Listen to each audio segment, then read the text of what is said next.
Hello, friends, and welcome to the Exploring Washington State podcast. My name is Scott Cowan, and I'm the host of the show. Each episode, I have a conversation with an interesting guest who is living in or from Washington State. These are casual conversations with real and interesting people. I think you're going to like the show. So let's jump right in with today's guest. I am sitting down today with Lauren Loebsack, the Communications Manager for the North Central Region of Washington State Department of Transportation. I think I got it right. We're going to move on. Lauren has agreed to sit down with me today, and we're going to talk about the North Cascades Highway, which, at the time we're recording this, is opening tomorrow. We're recording this on the 18th. The highway's opening on the 19th. I'm not sure when this is going live, but when you're listening to it, the highway's open. Lauren, thank you for being here. As I told you before, give the audience a little bit of your backstory and how you ended up as the communications manager here. Really, that's a story about a community helping me find my path as well. I was born and raised in Waterville, graduated from Waterville High School, attended Wenatchee Valley College, and didn't really have like a firm plan for a career, so just started working. And actually started working at the Chelan County Juvenile Center, and then worked several years, transitioned into working for Chelan Douglas Behavioral Health, working with folks transitioning out of the hospital into their lives again, and really loved that work. Really liked working for my community and being a public servant. And so when I needed sort of a break from the intensity of that work, I just applied for a job that was contracts at Chelan County Public Works, and didn't really understand at that time what it meant to keep roads open and to keep people moving safely on them. And in that time, I worked there 8 years, just fell in love with everything about it. I actually pavement programs, chip seal, crack sealing, and then stormwater, all these nerdy things. I thought, oh, wow, because all of a sudden you look around at these structures and this infrastructure that seems really passive, and you realize what it takes and what it means and the importance of those investments. And just in growing my career, moved to Link Transit and did planning work there. And that between that and the PIO work that I did at Chelan County Public Works, I just had developed the skills and the interest to keep being the person that was sharing with the public. I think it's a fascinating bridge, that to be, and, a gap to try to fill where, I got to see kind of how the sausage was made as somebody who was coming in, not really understanding it, and have really tried to be that advocate for people to understand where their taxpayer dollars are going, and really share about the interesting work. So I don't know if wonk's the right word, but I just really like it.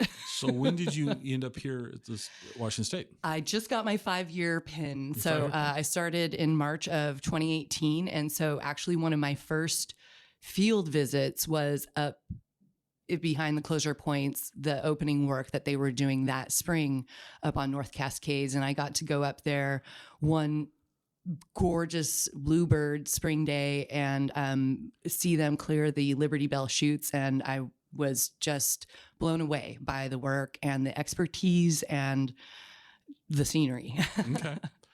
So in preparing for this, one of the things that I found out was that the North Cascades Highway is relatively new, and that it was finished in 1972. So I'm going to ask you a question that you may not know the answer to, and if you don't, that's fine.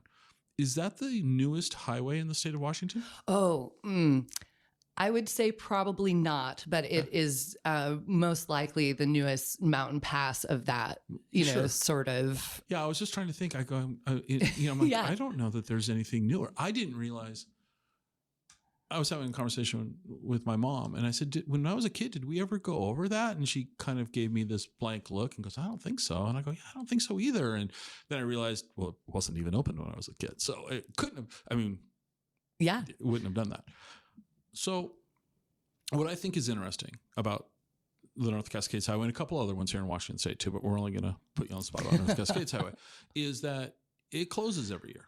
Mm-hmm. Whether it has to or not, it closes every year.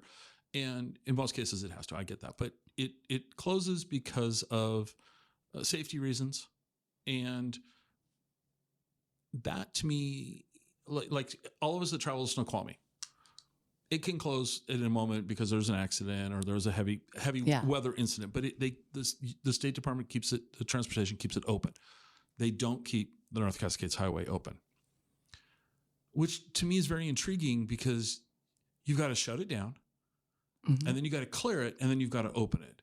And so what I want to know, and what I want you to share with us is, what's that process like year after year? Is it just one guy in a push broom?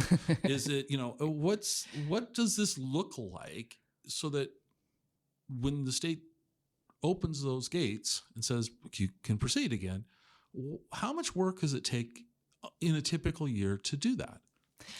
Well, it's a real endeavor, and it takes a couple of crews, and it requires, coordination and expertise between those maintenance clearing crews from both the west side and the east side, and as well as our avalanche control crews evaluating just the conditions to get in there.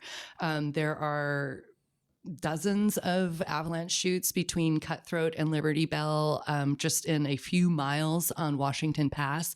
And they're very steep, and they have some real snow loads in the pathways. And so I think actually the intent may have even in the beginning to keep that pass open, and then just nature said otherwise. Mm-hmm. There have been there was maybe one winter where it didn't close because there wasn't, the conditions that press upon us to close it, not enough snow. But otherwise it really is that team that has had that institutional knowledge, worked, there with the crews as they have done this year in and year out. The superintendent now is in that area, who oversees that team, was the supervisor that I met, and he learned under a superintendent who had worked in that area all of his life. So there is some institutional knowledge of that experience, but there really is a lot of consideration of the forecast, consideration of resources otherwise as well. So, and we start our closures typically on the east side at Silver Star Gate, which is milepost 171 on SR 20. And then typically right after Christmas time or so, when winter really picks up in the lower altitudes, our crews need to be dealing with priority routes down there. So they fall back to early winters and give that 7 more miles. They don't clear that. And that never happened this year just because it was a milder year. Right. And so it really is a response to conditions, with the experience telling you how to do that. So you have two crews, one based on the east side and one based on the west side. Yes. What if they were based? Where are they located? If you said based, right? Where? So typically TWISP, and then on the west side is actually a different region. So and you try not to split hairs with that, right, because that's our way we're dealing with work. But the other crew is out of New Halem or wherever that shed would be closest there. So is it correct that they're working eastbound, they're heading east, and the crew out of TWISP is working west, and they're going to meet in the middle, if you will, or middle, and they shake hands and cheer. And yeah. Okay. And it's a race. Do a TikTok dance. Yeah, That's TikTok, what we tried to recruit that, and there was no bites from the crew. Okay. All right. So what approximately, let's just talk about the east side crew, because that's the crew that you're more familiar with. Approximately how many workers are working out of the TWISP location for this? On the team, depending on the day, depending on the amount of equipment that they're utilizing, and that really has to do with where they're at in the stretch of road. You can have a dozen you can have a half dozen. Okay. It's typically probably more like 5 or 6 people out there. Somebody, when you're first opening up those pathways, you have a snowcat, and the snowcat is coming and knocking down the big slide piles so that a loader can break them down a little bit more. And then a blower is essentially a giant snow blower. That's a truck. That blower needs the snow level to be less than 6 feet tall, or 6 feet deep rather, to be able to basically take a bite out of it. That's the size of the blower face. And yeah. So you're telling me when you're talking about a snowblower, are you talking about like the ones that I see on Snoqualmie Pass? Or is that the same? Yes. Okay, so it's a dump truck, if you will. Okay, the snowcat that you mentioned. Yes. You just said that the plow has to be 6 foot limit. The blower, yeah. So, the blower. So how much snow are we talking that the snowcat's going through in a normal type of year? They're breaking down. So the piles that are coming up over the road. So we've, sometime in November or December, we've closed that road down, and then those natural slides are happening through those avalanche pathways. And some of those slides can be 20, 25 feet when they're crossing the road, depending on just then how much has come down out of the mountain. And so that snowcat basically climbs up on top and starts breaking that snow down. And that was my first ride in washed out equipment, basically was up there with the former avalanche control supervisor. And he was out there and he's breaking it down, and he's telling me, okay, so we're going to go to the edge. They're pushing the snow off the edge. And he goes, we wait to feel this little oomph. And that means we've gone to the edge of the road. And so you could really just see down deep into the ravine where they were pushing the snow. And I'm like, and he goes, you feel that? Okay, now we need to back up. And he's backing up. And I was looking at him and thinking, well, 35 plus years of experience don't get you, I'm probably good. Yeah, you're braver than I am. Oh my gosh. Okay. Another question. So you close the road down, let's just arbitrarily say early December, late November, it doesn't, not specific. And then it's closed down until late April, mid-May-ish on average. Are there people going up there during winter to look at things just to see how things are going? Or is it you close it down and it's just, well, we'll get back to you in March, or I mean, is there people up there to look at this? Our crews typically will start going in. We have an official assessment day, which is this year it was March 5th. And that again is about considering conditions. Our crews come up to the area where the berm is to make sure that there's not a vehicle there of somebody that has gone in and hasn't come back out or something like that. But typically our teams are staying out of there in the depths of winter unless there is some reason that we would need to be going in and checking on facilities. Okay. Yeah. So we really do shut it down. I mean, it really is. Okay. It's like a summer cabin. We're shutting it down for the winter. And okay. So in March, you have your official first visit, and then you kind of build the plan of attack for the season. And snowcats. And what was the second piece before? A loader. A loader. Sometimes a rented dozer, like a D8, depending on the amount of material that we're talking about moving. A blower, and then plows. Wow. Yeah. It's quite a caravan. It is. And so you got 6 to a dozen people. So you might have 3 or 4 vehicles at a time working, or maybe more, but okay. And this year, how long did the cleanup take this year? Clearing started on March 25th. And so we just had like about 3 full weeks, and then this has been, and then Monday we did our avalanche control, which is typically kind of what we're doing towards the end of things, right? Just because that is a big project to do, and we don't have like we have on US 2 Stevens Pass, we have established facilities for avalanche control. We have to bring in equipment to do that avalanche control. And it's kind of one of the last things that we do prior to confirming the opening. Now, when we talked before this, you mentioned that you were going to get to go up there on Monday, and you used the word howitzer. Yes. And I just want to know, did they let you fire it? That is pay grade probably isn't Really? right. You were an honored guest, and they didn't let you go. You may take this shot. No. They and actually, that's a piece of equipment. They're really, for kind of obvious reasons. We're looking to get away from the use of the howitzer, but they use it on Snoqualmie Pass as well, and that's a highly skilled team that has to take care of, a really precious and important piece of equipment, and it's also actually in some ways outdated. We have to do it at the North Cascades as well because they don't have those established facilities. But now, like on US 2 Stevens Pass, we have trams that drop like lollies and stuff. And what's a lolly? It's like a small explosive that's been specifically designed to go off at a particular altitude. So there's way more delicacy and accuracy that is allowed in that. The howitzer is, not while it's accurate, it's probably not as delicate, so you're just blunt instrument. Yes.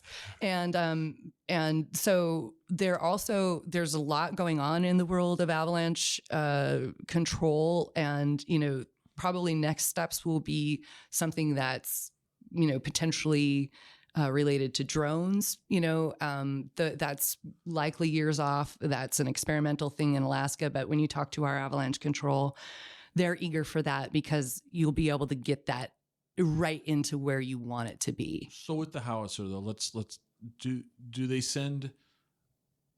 Is somebody going up and sighting where we need that shell to go? Yeah, so they've done that, right? Okay, they've pre-done that.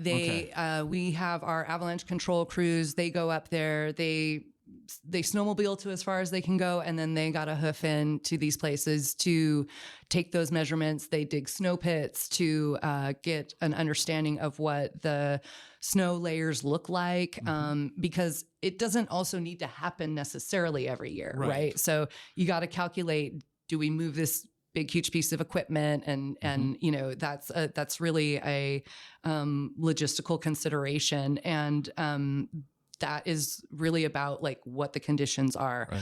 So they know where they want to go. They've spotted those snow loads in the avalanche pathways, and they're going to very specific places. And so they've got a pinpoint target. We dial it in. We shoot a shell. Anything special about the shell? No, so except for that it's a significant. Yeah, it's a significant. Yeah, 105 centimeter or something like that. Okay, and we signing our names on it. I'm just kidding. It's like, okay, so we shoot the shell, and it dislodges a bunch of snow. That's in layman's terms, right? Am I right? So yes. The snow comes down. Yes. Okay, and so did you witness that on Monday? Yes. So what was that like? It was pretty amazing. We did not so last year I didn't go up, of course, and they did that work on Spire Gulch, which is essentially the big U-turn leading up into the Liberty Bell chutes. And Spire Gulch had a massive slide from that, and they got, the results that they wanted. So this year it was really about making sure that it was shaken out of those avalanche pathways up in the loading area. So you kind of saw that dark spot and maybe a little bit of movement, but you kind of needed binoculars to be able to really see it from there. But the experience itself is always a reminder of, the breadth of skills that our team has to have, and the toolbox is just amazing. I mean, I can't imagine the job description for, howitzer snow removal. Here's my resume. I went to college for this. It just seems. Yeah. That would be something you would learn that on the. That would absolutely be a learned on the job type of work. So as we're opening tomorrow, 10 a.m. Yep. Okay, it's already open, folks. You give it, tomorrow 10 a.m. Trumpets. What's the official? Does the state do anything for opening it up? It kind of depends on the year, and there's been years where like bands are up there playing music. There was a long tradition, Tootsie and her cinnamon rolls, that was honored with Tootsie's family last year as well, and it has a very festive vibe. People are excited to do it. It's, obviously the road is open for practical reasons, but it's just sort of the romance of it. And the experience is really fun. It does have a very festive air. So our crews do a final sweep after daylight. You got to go back in. There's still snow up there. There's mud, so we have to make sure that road is clear. And once that's determined, we swing open the gates and folks start off. Usually we'll give the bikes a little bit of a heads up before the bicyclists that are there for the opening proper, a little bit of a head start, and then our we'll have cars go through. So, okay.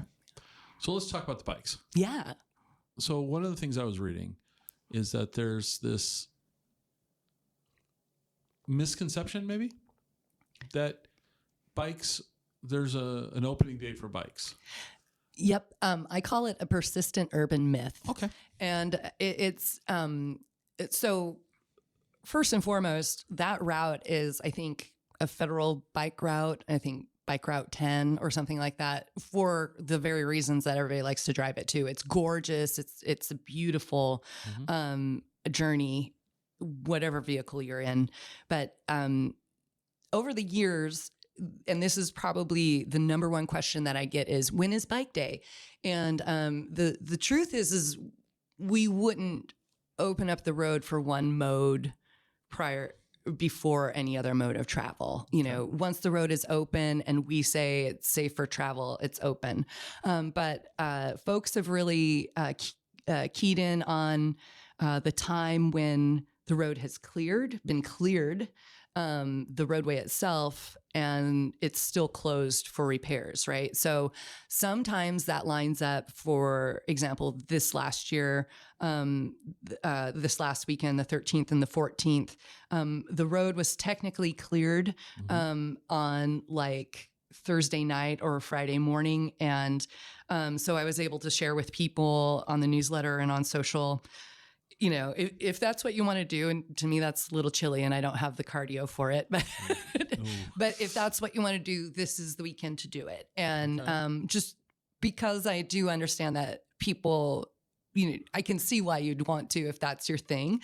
And we want to make that happen. But what's really important to remember is that that's not like a specific canonized day. Right. And it just, if the circumstances line up, then I try to let people know as best as possible. But during the week until we open, that's a work zone. And particularly once it's open from, the west side to the east side, there could be multiple crews moving in between there, and they're moving in between there thinking they're in a closed work zone. And my fear is somebody's biking and comes whipping around a corner and meets a grader or meets a truck. And that would be terrible for everyone.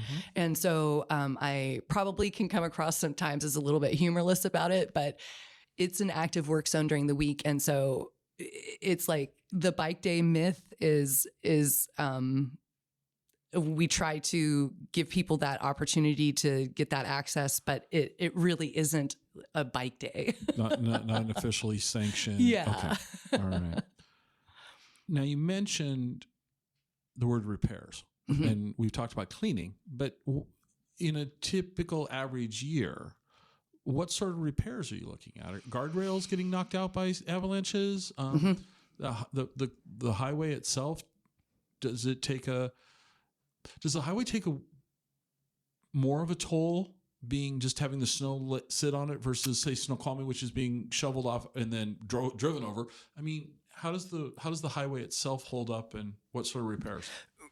Right. So typically the repairs are exactly that. The snow has come down and it's taken out signage and a chunk of the guardrail, and it maybe has filled up the catch basins with mud and debris. That's by and large the repairs that we're talking about. This year we had a really good mudslide in Rainy Pass area, about milepost 150-ish. And I mean, they have the pile of material still on the side of the road. It will be a mess that they're continuing to clean up a little bit this spring. So there's a lot of that, and that's just natural. So that really happens during that thawing phase, which is, we're remaining closed until we see the worst of that pass, because that's a pain in the butt, but it would be terrible if there was a car in there with occupants in that, know, and so that's the reason for that closure. It's a safety reason. The roadway itself, I'd speculate that not being treated with de-icers and not having heavy trucks running over the top of it during the worst of freeze may actually protect the road surface. But our maintenance crews who have to crack sail might have a different opinion. They might differ. Okay. That's interesting, because I mean, I can see both ways that, it sits there not having all that weight put on it by trucks after trucks after truck. All right. Approximately what's the highest elevation on the pass? Oh, no. Oh, I should actually know this. I think Washington is 5,000. I just went right past the sign. I'm so sorry. So it's over 5,000. Yes. So it is, approximately 1,500 to 2,000 feet higher than Snoqualmie. Yes. Okay. Yep. So it's still going to have weather, because I mean, it was pretty cold here in Wenatchee this morning when I got up. I mean, it's like, so. Yep. Okay. And it was pretty cold up there on Monday. When the sun was out, you didn't notice it. But when the sun went behind a cloud, my fingers were getting really cold. And I was like, oh, it's still winter. And, that's really something. It's not that we wait until winter has completely passed to reopen. So when people are they're waiting at the gate on Friday, they need to also appreciate that they're driving through, mountain passes that could still have winter conditions. And that's something that, in the excitement of it, I don't want people to forget, or I don't want people to think that, oh, this is the acknowledgement that it's spring and we're just going to go through on our tires that might not be prepared for it. I shouldn't take my convertible out and pull the top down and all right. Darn it. That was my right. You just ruined it for me. Not quite there. Not quite yet. The 5,000 feet's a good clue. Good heater, but no, still not good. All right. So I'm going to ask you next few questions are your opinion. So any answer is okay. Oh, right. So in your opinion, when's the best time of year to go over the pass? I would say straight up midsummer. Okay. Right. But being a Scorpio myself, I romanticize fall. And I would say there's nothing better than going over there over the pass when the leaves are turning and you've got some red and some yellow. And if you can pick a weekday, it'll feel like you almost have it to yourself if it's after Labor Day. It's just gorgeous. Okay. Which drive do you prefer, going eastbound or westbound? That's a good question. I actually typically only go westbound to visit my friend in Burlington, and then I'll swing back around on 2 to do the Cascade Loop. But I just went westbound this last summer, and I thought it was really gorgeous because you're on westbound, you're on the Skagit River side, and you can see the Skagit River as you're going, and that's a really gorgeous drive. Okay. You can pick one spot to stop and look at the scenery. Where are you stopping? Well, I like the Washington Overlook. That is just, but there is, I would say the Ross Lake trailhead is also just an incredible place to stop. The facilities are amazing too, so it's a nice stop. And just the views are going to blow your mind. Right. Now, you said facilities, so let's address those, because as of right now, right, they're not open. Correct. So if somebody's going to go over early in the season, or even maybe late in the season, facilities aren't open.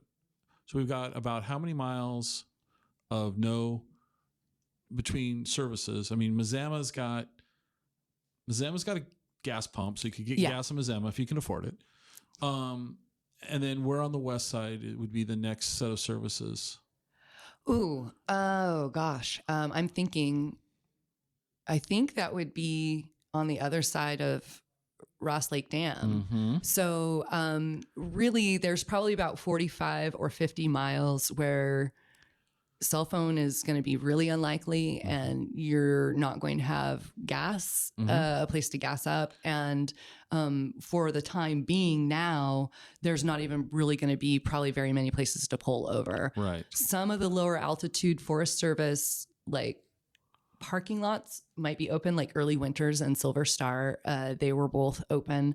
But the season for them hasn't begun yet either. So, and we don't clear those trailheads. We don't do that. So we have a great relationship with our partners up there, but that is, so understanding when you go, it's going to look like a snow cut right behind the guardrail all the way. Okay. I'm going to give you an unlimited budget and complete control. Finally, somebody I've been heard. They've listened to me. What would you do to improve the North Cascades Highway? What and it doesn't have to be. Right. I'm not, but what would make it? It's a beautiful drive. All these things are wonderful. But if it was just up to you, no budget, no nothing, what would be the thing that up there would be like, if it had this or we did this, what would make a big impact in your opinion?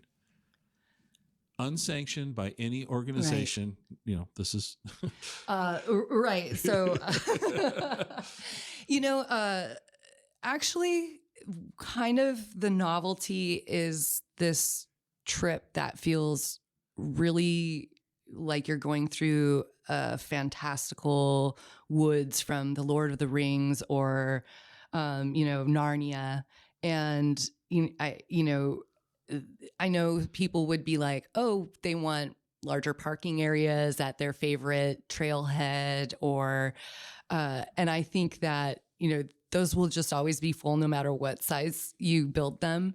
And the kind of the winding road and the remoteness of it are part of its beauty and its specialness. And so maybe that's a cop out, but I think it's a beautiful trip, and I wouldn't expand on anything in specifically, I guess, in that way. Yeah. Okay, that's fair.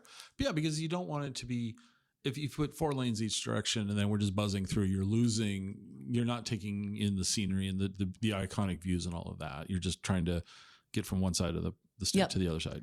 I'm with you on that. I was just thinking maybe you'd, ask for a Starbucks or something. No, I know. For the little folks that have the coffee shops along the way, I would say stop at your local coffee stand in Concrete or Burlington before you get going. And I really like, arriving in Mazama or Winthrop or Twisp on the other side after the trip and having that pit stop or getting that sandwich, it's just such a fun experience. I think, maybe, great glass elevator so you could see all the way up or something like that. But, that'd be kind of cool. But then it also turns it into more of a high profile tourist location and then comes all the other inherent challenges of it. Okay. Yeah. All right. So what's a misconception about the North Cascades Highway that the public doesn't know about, in your opinion? A misconception is that it is just for tourism, and it certainly does serve tourism, and should. It's a beautiful place to recreate. It links, the community of Mazama and Winthrop, to the west side in a much more functional way. You can actually get there without eating a whole day on the road. But it is incredibly useful for that community as well, driving westward to medical appointments and for freight, particularly timber. Mm-hmm. And so that is really something that I think, we try to be cognizant of all the users and understanding that there are, some economic components to that.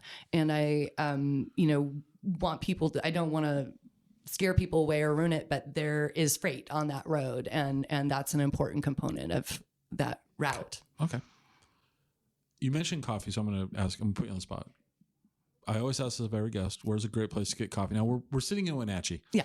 So if you say a place in Wenatchee that surprises me, bad on me. But, where, in your opinion, is a great place to get a cup of coffee? And I'm going to change the rules on you. Okay. Because you mentioned a couple of other communities. So I will let you include anywhere on the North Cascades Highway. So I'll open it up and I'll give you, because actually my favorite coffee company in Washington State's in Twisp. Okay. Yeah. So where do you recommend? So I love Blue Star Coffee. Oh, they're the best. If that's what you're talking about. They're the best. They're the best. So yes, that's just, that's part of, they're the best. I love Blue Star Coffee, and anywhere that serves it is a good place for me. Yep. Okay. I go down and get my bag of beans at Columbia Cafe down at Pybus. So we're talking North Star Coffee. Mm-hmm. What's the bean of choice? Their espresso roast. Oh, okay. Yeah. I like really dark coffee. Yeah. I then like to put a lot of cream and sugar in it. Okay. So it's a whole thing. But I just like that dark roast. Have you been to their new location in Twisp? No, I drove by it. Yeah. It's very nice. But I kind of miss the little, but the last time I was there was two guys out front selling donuts that were not homemade, but they're a little Twisp based donut shop. Okay. And it was like, keep talking. Yeah. It's like, they were outstanding. I can't think of their name, and they were, dare I say, if I'm being honest, better than the coffee. Oh, they were that good. Wow. They were, and they had mentioned, that they're at the Twisp Farmers Market, and I don't know, that new location's got space. Maybe who knows? Nudge, nudge. They'll have a home. Listen. They'll have a home base. But okay. So wait, what kind of donut was it? It was a cake donut with raspberry glaze from their garden. Wow.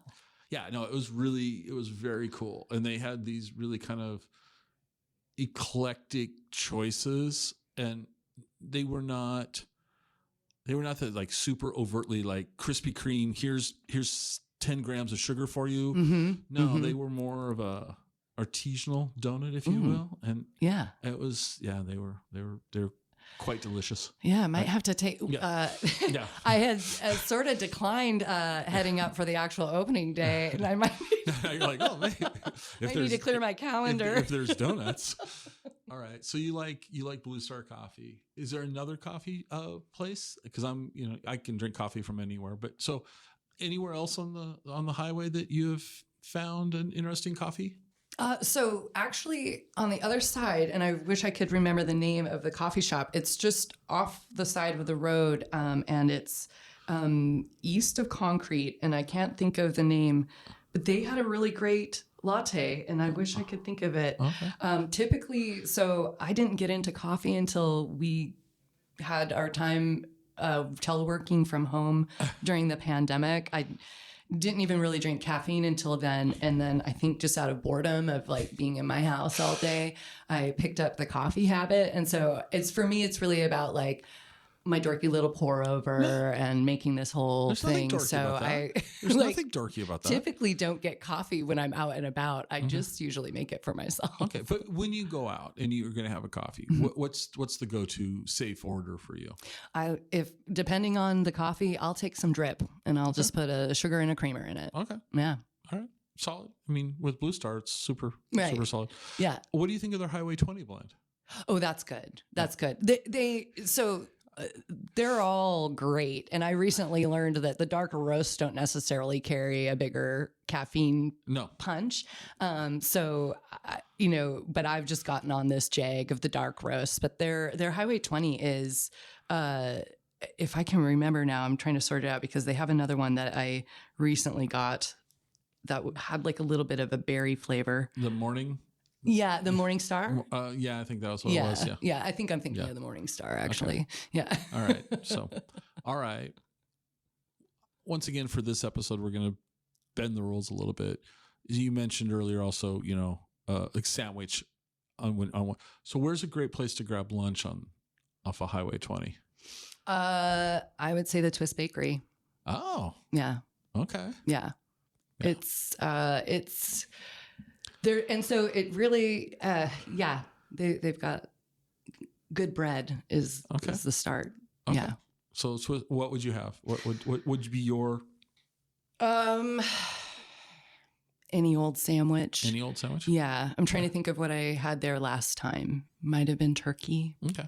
Yeah. So just half sandwich. Okay. Can't go wrong. Can't go wrong. Okay. Yeah. What about on the other side? Because that's so with the show, we talk to people across the state. Right. But I will acknowledge that while Bellingham gets a lot of our attention,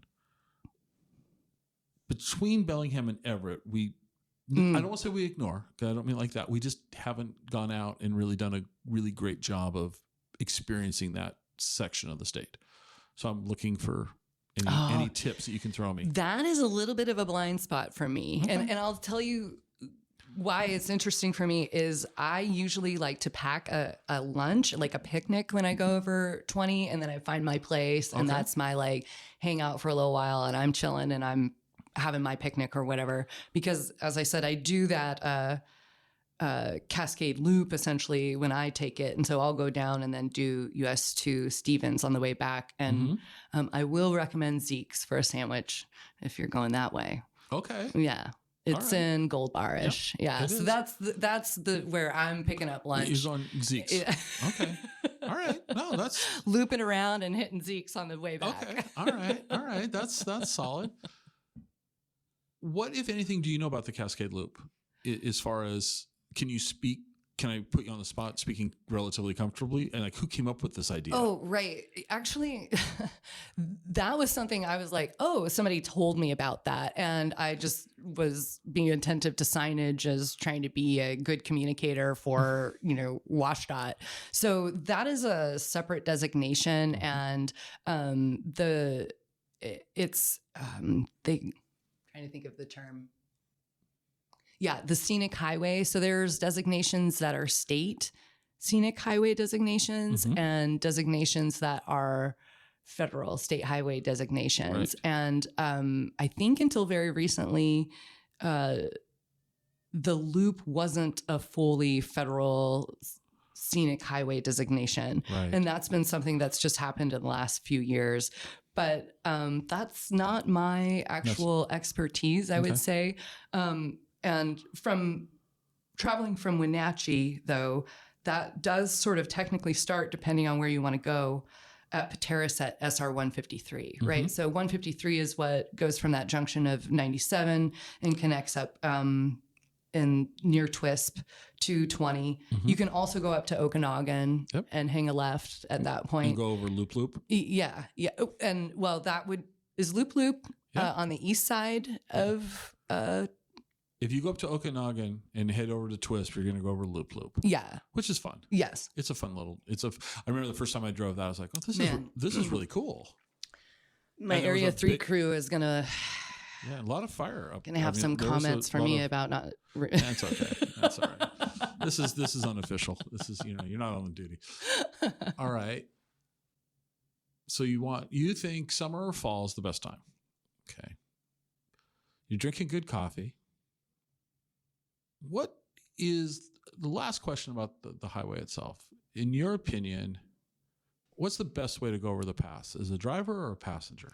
Oh, the passenger. I finally had that opportunity last summer for the first time in many years, and it was so wonderful because I've noticed when I drive and I try to keep myself awake of that is I'm the one that's slowing down and people are needing me to either go the speed limit or get out of the way. And because it's just... Are you hanging out the window with the camera trying to take a photo too?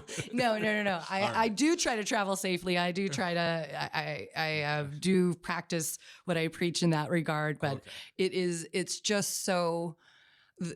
The problem being is it's not just what's right in front of you because the forest is very close and tall. So you're wanting to do that looky-loo, get your neck out there so that you can really see the peaks and see the sky against those peaks. And so had that pleasure last summer, and that was a great trip. And that was the westbound trip during the summer. So that's been my most recent pass over it. And it was a great time. Okay. All right. As we wrap this up, a couple more things. Mm-hmm. What didn't I ask you that I should have? What didn't we talk about the North Cascades Highway that, as from Washington State Department of Transportation, you want to get out there to the audience? Yeah, there is a narrow window of time for us to do work on that road then. We talked a little bit about the repairs that we make before we open it, but there is, everything from pavement repair to fish passage projects. And so particularly, obviously, on the west side. And so understanding that you're probably going to encounter a construction zone along the way. It's not, it's a shorter trip, but not necessarily a fast trip. Mm-hmm. So realizing that there is a lot of travelers there hauling their RVs and there's freight going through there. So, make that crossing because it makes sense to you or because you want to enjoy it, but not because you're trying to quote unquote make good time. Okay. And the best way to check in on that schedule, because I feel for folks when you'll see it's clearly a club that's taken their really fun, like antique Corvettes out or something. And then those poor folks are parked in line needing to take it through a chip seal. Right. And we don't have that necessarily scheduled in stone, at the beginning of the season. And so it's really important to be checking in on our travel map, and we have that information on our app. If you're taking your beautiful antique car or something, be thoughtful about the fact that there's probably going to be a work zone. And if you want to figure out if it's a work zone you're willing to drive through, definitely check out our travel maps where those things are posted. Where's a great place to direct people online? And I'll put it in the show notes too. So just right. So I would say it's wsdot.com, and then from there, mountain passes and travel map. Right. And I use the app on my phone all the time, and it's wonderful. It's one of the few apps. It's one of the few apps that I use. I use my phone to make calls and take pictures, and I use your app. Other than that, I don't do much else on my phone. So I think I am very much that person. I'm probably aging myself at that. I am like the transition to apps. I'm like, I don't want another app on my phone or whatever, but this is actually an app that I use. It brought me around to the concept of apps because I was like so resistant. And then when I saw actually how it really gets you the information that you need, it's really useful. It's really designed well. All right. So when you're not doing communications for the Washington State Department of Transportation, what do you do for fun? Why do you